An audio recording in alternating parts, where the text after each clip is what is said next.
कल 1 तारीख को पटना बिहार में राहुल गांधी जी की वोट अधिकार रैली का समापन होने वाला है। जो यात्रा चली थी लगभग 2.5 हफ्ते यात्रा चली है और मुझे भी बिहार में उस यात्रा में भाग लेने का अवसर मिला। और एक बात मैं कहना चाहता हूँ कि जिस मुद्दे को लेकर राहुल गांधी जी ने एक प्रेस वार्ता करी थी और कर्नाटक के एक लोकसभा क्षेत्र के अंदर जो भयंकर वोट चोरी हुई थी, जो वोटों के साथ वोटर लिस्ट के साथ जो पूरा घटनाक्रम हुआ, जो उन्होंने प्रमाण के सहित ये सिद्ध किया था कि हजारों लाखों वोटों की चोरी हुई है, गड़बड़ी हुई है। और इस मुद्दे को लेकर समूचा विपक्ष, कांग्रेस पार्टी, इंडिया अलायंस के सभी लोग एक मत के साथ देश की जनता के समक्ष जा रहे हैं।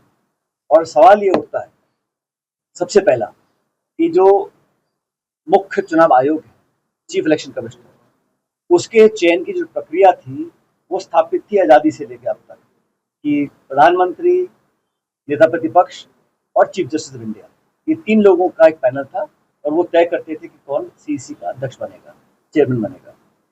अचानक से बदलाव लाया गया और चीफ जस्टिस को हटा के एक मंत्री को रखा गया।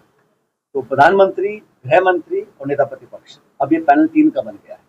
आप सब समझ सकते हैं कि इस 3 में 2-1 के बहुमत के साथ जिस मर्जी को चाहे वो चीफ इलेक्शन कमिश्नर बना सकते हैं। ऐसा क्यों किया गया, किसने प्रस्ताव रखा था, किसकी मांग थी, पब्लिक में, जनता में किस मतदाता ने इस मांग को उठाया कि जो चीफ इलेक्शन कमिश्नर के चयन की प्रक्रिया है उसमें चीफ जस्टिस को हटा के आप गृह मंत्री को रख दीजिए, पहली बात। दूसरा, महाराष्ट्र चुनाव के बाद कांग्रेस पार्टी ने कहा निर्वाचन आयोग को कि आप हमको वोटर लिस्ट दे दीजिए और ये हमारा अधिकार है। निर्वाचन आयोग ने मना कर दिया। उसके पश्चात हम कोर्ट तक गए, सुप्रीम कोर्ट में गए। सुप्रीम कोर्ट ने कहा, निर्देशित किया इलेक्शन कमीशन को कि हर मतदाता को, हर पॉलिटिकल पार्टी को वोटर लिस्ट देने का अधिकार है, आप दीजिए। उसी दिन इलेक्शन कमीशन ने अपने खुद के नियम बदल दिए और वोटर लिस्ट देने से मना कर दिया। अब वोटर लिस्ट अगर कोई मांग रहा है तो किस चोरी को छुपाने के लिए निर्वाचन आयोग वोटर लिस्ट नहीं देना चाहता? तीसरी बात, स्वतः ही बिना किसी की मांग करे निर्वाचन आयोग ने फैसला लिया कि पोलिंग बूथ पे जो सीसीटीवी की फुटेज है उसको 45 दिन में हम नष्ट कर देंगे। क्यों नष्ट कर देंगे? अब जब डेटा इतना सस्ता है, लाखों करोड़ों गीगाबाइट्स का आप डेटा स्टोर कर सकते हो, तो किस कारण से आप पोलिंग बूथ की जो वीडियो रिकॉर्डिंग है, सीसीटीवी फुटेज है, उसको आप खत्म करना चाहते हो?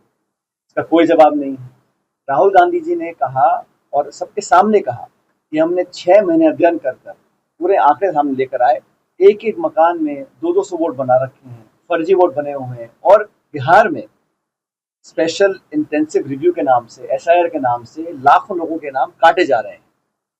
और मुझे बड़ा खेद है कि गृह मंत्री बोलते हैं कि राहुल गांधी जी घुसपैठियों को बचाने के लिए यात्रा निकाल रहे हैं। इस देश का जो वंचित है, गरीब है, किसान है, दलित है, शोषित है, आदिवासी है, अल्पसंख्यक है, वो क्या इस देश के नागरिक नहीं है?